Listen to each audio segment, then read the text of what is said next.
Jazzcast Pros. Hello and welcome back to High Vibe Table Talks. I'm your host, Rashawn Hargrave, and I have a wonderful guest on today that I was able to actually meet in person. A lot of my guests I have never met in person, but welcome to the podcast, Jill. Thank you so much. I'm excited to be here. Today's going to be a lot of fun. Yes. So for the part of my audience that isn't familiar with you, can you introduce who you are, where you're located, and the people that you serve? Absolutely. So I'm Jill Peterson. I'm the founder and chief growth strategist for Clover Insights. And I help businesses, I help leaders be able to get to that next level. And a lot of times to do that, we need to overcome our internal. And so I offer a mental fitness program called Positive Intelligence, which really helps people to gain clarity so that they can get out of their own way and can really see profound growth. And I focus on my 4P pathway, which focuses on people, process, profits, and purpose. So that's a mouthful there, right? But basically, I really look to find that leader that's stuck in the day-to-day, working in the business and not on it, or a company that has grown organically, and now they're ready to go to the next level and they're not quite sure how to get there. Or you've grown very well, but now you've outgrown your infrastructure. So I can really help with that to make sure you're leveraging talent, leveraging technology, and basically maximizing on your profits, but at the same time, holding true to your purpose and really gaining clarity on who you are and where you want to go. That's awesome. Tell us a little bit about your journey as an entrepreneur. Like, did you set out when you graduated high school being like, this is the path for me, I want to start my own business? Or how did you end up here? I love that question. So my journey was a unique one. I actually, after college, I graduated with a math major, ironically enough, thought I was going to get into teaching and realized that I really wanted to get more into the business side of things. So I started off in sales, but then I worked for a company. Large part of my tenure was at Harris Interactive, and I was there for about 13 years. And I kind of laugh and say that's where I was growing up because I started as a project manager and then gradually worked my way up and eventually started to run one of the divisions there. You know, it was interesting because it wasn't always easy, right? And I didn't grow up saying, oh, I'm going to own my own business someday, although there was that little nagging itch that was always there. But I had really held myself back. And, I had several other jobs. And eventually I ended up working for an organization where I was the COO. And the beauty of that was it was like running my own business, right? So I was able to really get in there. I was responsible for the operations, the HR, the accounting, the technology side, the customer satisfaction side, all the pieces of a business. And it really gave me a chance to kind of see every aspect of what was needed. And the owner and I got along fabulously. Our skill sets really complemented each other, but he really focused on the sales side of things, and I really handled everything else. And I loved what I did, but at the end of the day, it really wasn't mine. And I treated it like it was, but it wasn't mine. And during that time, I actually had an opportunity to take a program called Positive Intelligence. And it was really life-changing. So I'm the type of person, just to give your audience and you probably saw this when we met in person, but I like to just hug people and I'm very friendly, very outgoing.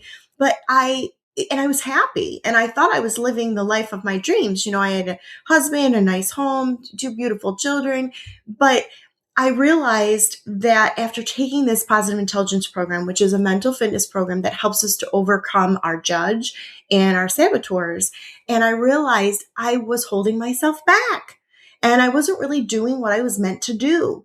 And we hold ourselves back because of fear. We don't let ourselves take that leap of faith or jump and do things, especially when we have a good paying job and we're doing, something that we enjoy, even though it might not have been completely fulfilling me. So I found myself in a situation, and that is one day I woke up and I was in a meeting with my boss and I found out I was laid off. Now, one of my saboteurs is a hyperachiever, and hyperachievers tie their self-worth to their accomplishments. That's me. Yeah. Hi. Yeah. How many people, everybody raise your hand, right?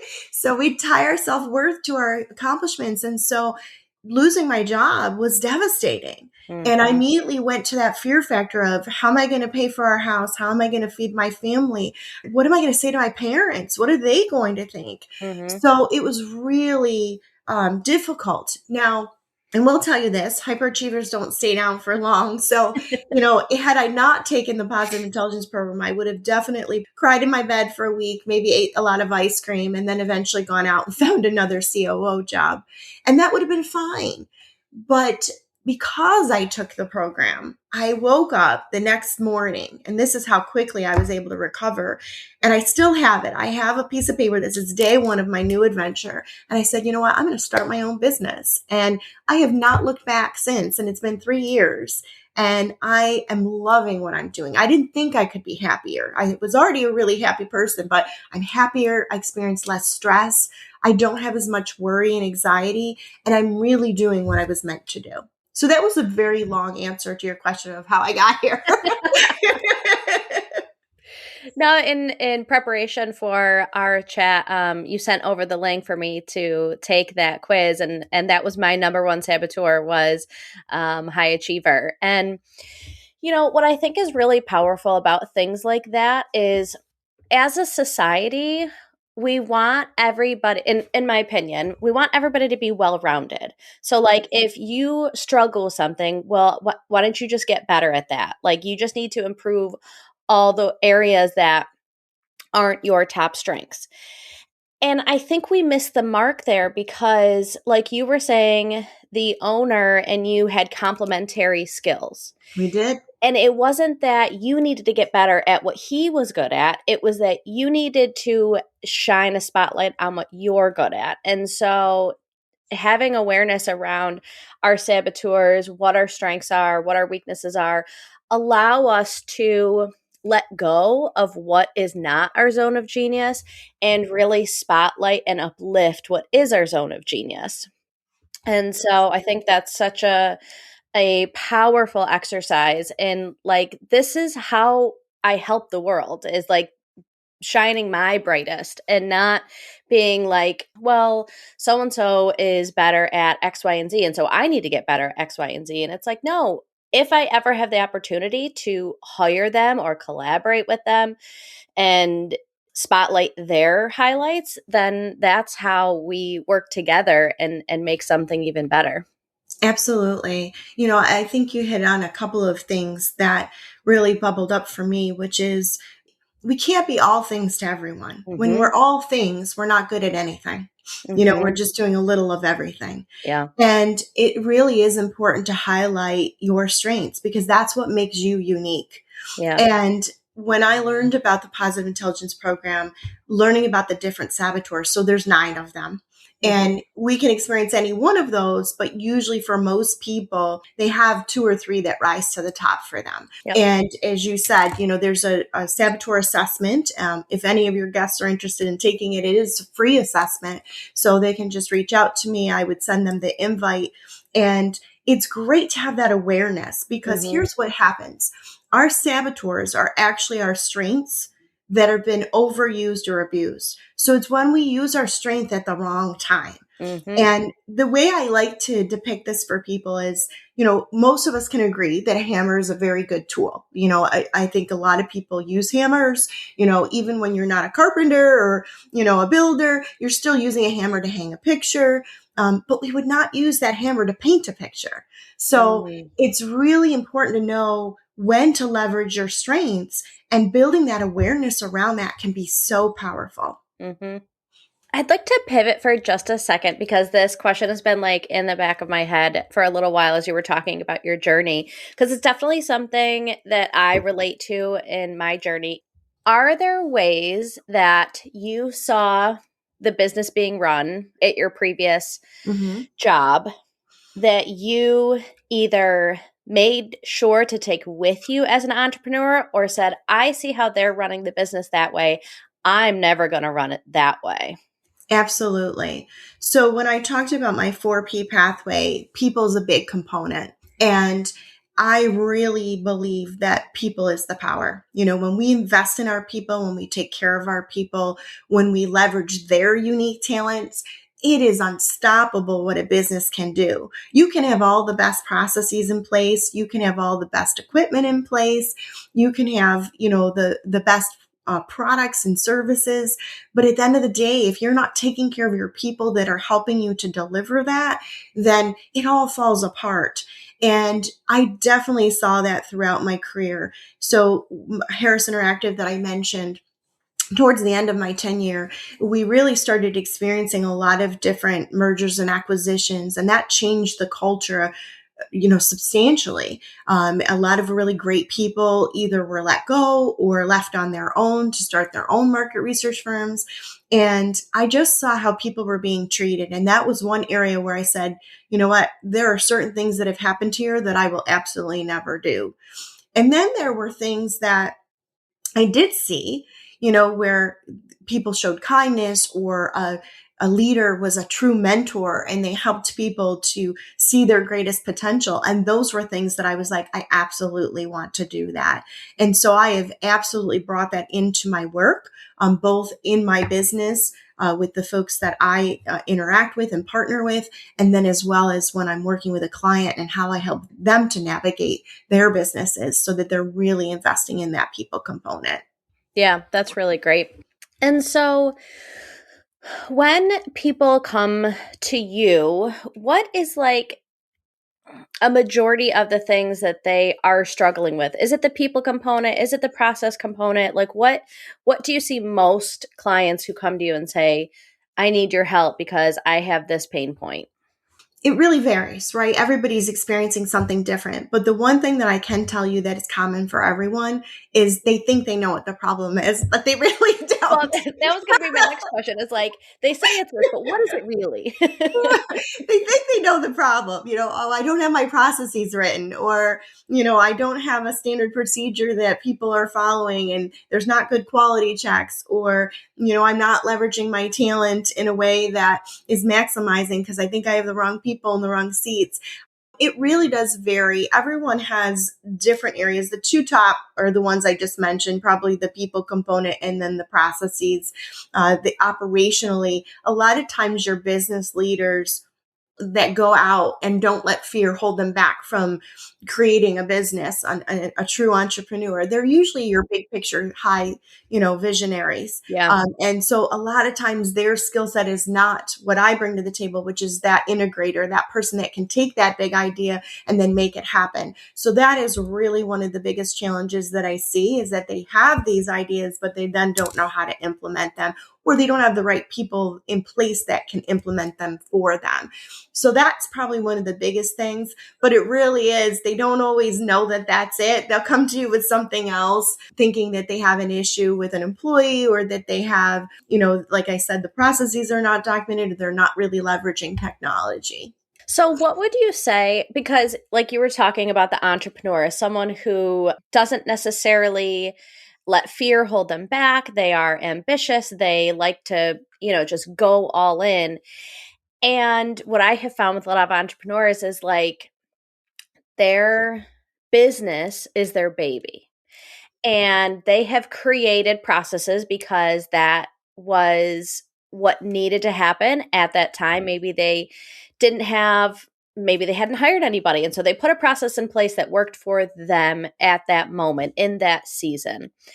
And as they come to you and you're like, hey, why don't we tweak A, B, and C? Or have you ever thought about that? And sometimes that can affect someone's ego, because it's like, what do you mean this wasn't the best that, And so how do you manage those conversations if someone were to like take it personal, or Sure. put up a lot of friction when it comes to change? That's a great question. And you're right. It is hard when we've created something that's really near and dear to us. It's hard to let that go. I've even experienced that myself in working with like marketing teams and changing logos and things like that. You become attached to it both emotionally, and it's hard, and you do have to navigate that carefully. But one thing that I really make sure to do is I try to have all of my clients start with the positive intelligence program. It's Okay. a 7-week course. And by doing that, they're able to rewire. They get in touch with their judge. They get in touch with their top saboteurs. They rewire their neural pathways to create different ways to respond to challenges. So it's not that we don't address those things, but they show up differently. So we do Mm-hmm. the me work first before we do the we work. So, it's really about Ooh. looking internally and understanding who you are and how things are impacting you.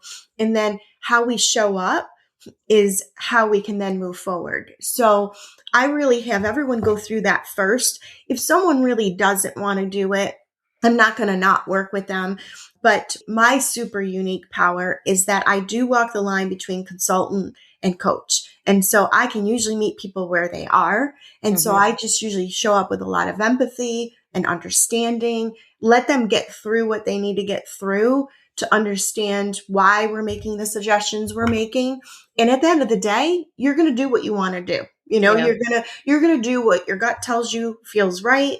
And I may suggest 4 things and you do 3 of the 4. Mm-hmm. And that's okay too. And I don't ever let that hold me back from working with someone because they have to be ready. One thing I've learned in the last 3 years is it's not just about my ideal client, but it's also encompassing that is they have to be ready for it. Not everyone's always ready. And so I don't look at it as a no anymore. It's just they're not ready yet. Mm-hmm. They're not in the season Yep, for the type of change that you could bring for them. absolutely. Interesting. Absolutely. And so, you've talked a lot today about mindset. Do you have any practices as an entrepreneur that you like stick to on a routine basis, whether it's like morning work or afternoon or once a week, or what does mindset look like for you as an entrepreneur? I do. So I have a whole morning practice. I've encompassed my positive intelligence work with exercise, with the Miracle Morning. I don't know if you've ever heard of that, but Hal Elrod wrote the book, and he talks about the savers, which is silence, affirmations, visualization, exercise, reading, and scribing. And I do some combination of all of those or a few of those each morning, depending on how much time I have each morning. And I have found that it really serves me. And it's interesting because some of the work that we do, so like for positive intelligence, we teach folks how to do things in the moment. So a lot of people would agree that meditation is a wonderful mindful tool. But if you and I got into an argument right now, I wouldn't be able to say, oh, I'll be right back and go meditate for an hour and then come Yeah. back and finish the conversation. But what I could do is some type of physical sensation. So like wiggle my toes or really focus on my breath. Look at you with such intention that I notice the color of your eyes or the shirt that you're wearing. Listen to the tone and timbre of your voice. Using those physical sensations throughout our day. So I'm really doing some version of that all the time in the moment when I need it. So they're small things that don't feel like a lot at the moment. But when you Mm-hmm. stop doing them, that's when you notice that it's like stop going to the gym, right? That's when I Yeah. notice that my muscles get weak. Yeah. Very cool. We've talked a little bit about your messy middle when you got laid off and how that was like a jumping point for you. Is there anything like messy in your business right now that you're navigating? My messiness right now has to do with marketing. So I am very creative when it comes to my approach with things, big picture thinking of how to go about something, come at it from a very unique perspective. But if you look at creativity from an artistic point of view, I can't even draw a stick figure. So visualizations are tough for me because I know Mm-hmm. what I like and what I don't like. I don't always know how to get there. So it has really served me to work with others in that regard. And right now I'm in a transition for my social media and for some sell sheets that I want to create. And it's about finding the right person. And that's been a little bit messy for me. So I would say that that's my messy part right now. Mhm. Yeah. How do you like navigate messy? Like, do you like journal through it? Do you like, have a phone a friend that you always call, or what sort of techniques do you have when you're navigating those? Definitely. So it's calling people is really powerful for me. So again, using that people component, because I find that when you can get other outside perspectives, it helps you to see things differently. And Mm-hmm. to me, information is power. So the more information I can get, the better. So I'll do some research. I will talk to a lot of folks that are in business just to get their perspectives and to see what they've done. I have a decision tool maker. So sometimes if it's coming down to that final decision of A or B, I will use my decision tool, because when we're in our head thinking about it, we tend to get on that hamster wheel and we can Yeah. talk ourselves out of a choice. So I will just put it down in black and white and really say, okay, what serves me best? And then make a decision from there. So I use those two things quite often. Yeah. The last episode that came out, it'll be a couple weeks ago from when this releases, but I talked about creating a tech stack as an entrepreneur. And a lot of times, you can find two pieces of technology and you're like, they're both almost it, but they're not exactly it. And so once your time hits and it's like, okay, it's been 30 minutes, you need to make a decision on which one you're going to pick. If you really can't, I talk about just flipping a coin, because it'll tell you as soon as you start to flip it, if your gut says, oh, I really hope it lands on this, listen to your gut. If Then you you flip it know. and feel nothing, it's going to make that decision for you. And like if they're really that even, it's not going to make or break your business. And so something as simple as like flipping a coin when I making a like that. decision. I like that. We do. We get in our head, and that just complicates things at some point. So that's where sometimes those saboteurs can get messy, right? Because we don't know who's talking. Is it the judge, or is it the saboteur, or is it our strengths? And we call it our sage side, that positive side. So it does help to gain that clarity when you can come at it from a sage perspective. Yeah. And last question, just because this is something that it's a hot button topic anywhere, what does AI look like in your business at this point in time? You're right. It's such a hot topic. I just was at a conference, and one of the presentations they had was all about AI. So I believe AI can be an aid for you if used in the right way. We don't want to get so dependent on it that that's what we're relying on, because it's not always right. Mm-hmm. But I do like to use it as a way to gain research quickly. Instead of me scraping and looking for things, I can, pop it in there and say, hey, find me, da da da da da da, and Mm-hmm. it'll give it to me very quickly. It is great to help fine tune some scripts sometimes. Yeah. If you've started with an email, let's say you're sending something and it has to be a little more direct, you can kind of get a double check, a second set of eyes, so to speak, I like to call it. Yep. And you can use that too for some of your marketing, to make sure you're speaking in your voice. And, you don't want to rely on it 100%, Yeah. but I do like to use it to be able to kind of help guide, or sometimes to even just get you started, Yep. Yeah. Yeah. And part of why it came up for me is because I like to use it as a sounding board. Some of that like phone a Mhm. friend stuff is just like, I just need to word vomit at AI for a little bit. And like, even just the process of that sometimes helps me gain some clarity. Absolutely. It's kind of like the modern day journaling, right? Yeah. You're speaking it in there. Yep. I could chat forever with you. We are coming up on time. So, Jill, are you ready for the lightning round question? Oh, I am. All Let's right. do it. What is a must read book?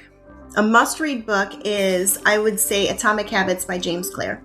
I love that book. I need to reread that. That was like a kick in the pants that I needed probably 5 or 6 years ago, and I need that again. What does creativity mean to you? So creativity is really about thinking outside the box, showing up as your true authentic self, and really just being able to see things from lots of different perspectives. What is the best piece of advice you've ever received? So I've gotten a lot. I've been very fortunate to have some wonderful mentors in my life, but the one that I think I love the most is that I had a boss say to me once, if you're not in the penalty box some of the time, you're not playing the game. So I really like that, because Yeah. sometimes we have to kind of push boundaries a little bit. And I think it's important to know that that's okay. Yep. What's something that's on your bucket list? Something that's on my bucket list is to go to Ireland.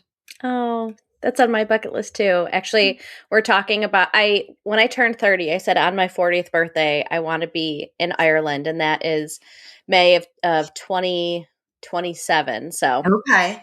there are Nice. some plans that are brewing. Well, maybe I'll see you there. Yeah. What is the coolest shit you've done in the last year or are currently working on? Starting a business and being 3 years in, I'm always working on exciting things.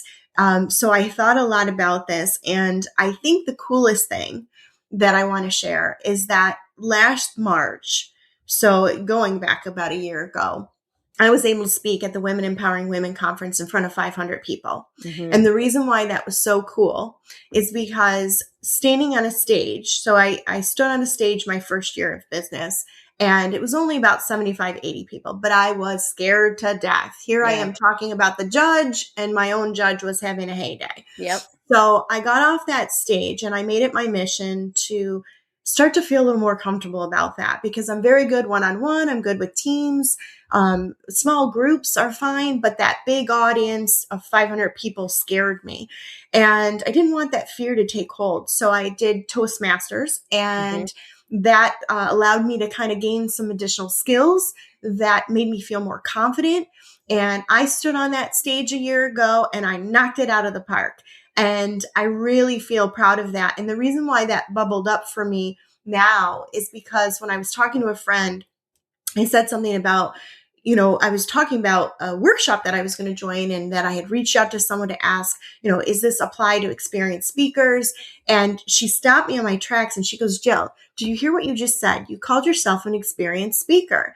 And I said, oh, I did. And she's like, a year ago, you wouldn't have said that. Yeah. So I feel like, I've really grown in that regard. So for me, that's really cool. Yeah.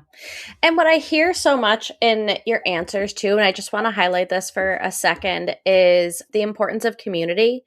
Like when you were talking about when you're wading through the messy middle and you phone a friend, or when you are talking with someone and they're like, Jill, did you just hear what you just said? And just the importance of having cheerleaders around us who can highlight our strengths and things that we just tend to gloss over. Like I heard someone talking the other day and they were like, you focus on the micro losses, but do you focus on the micro wins? Like you have to do them both. And so many times our own saboteur is like, look at this horrible mistake you made. And you're like, but look at all these amazing things I did too. And we never highlight them. And so that can be such a important piece of growing a business, is making sure you have people around you, community around you, because it can get lonely.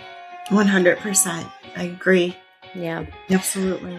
Well, this was such a wonderful conversation. So where can people find you? Where do you show up online? So people can find me at findyourclover.com. And from there, they can email me, they can download some of my free assessments, and just reach out. And I look forward to serving your community. And I'm so glad we had this opportunity to talk and that we got to meet one another. So I'm glad to have a nice new friend. Yes. Awesome. Thank you so much, Jill. All right. Thank you.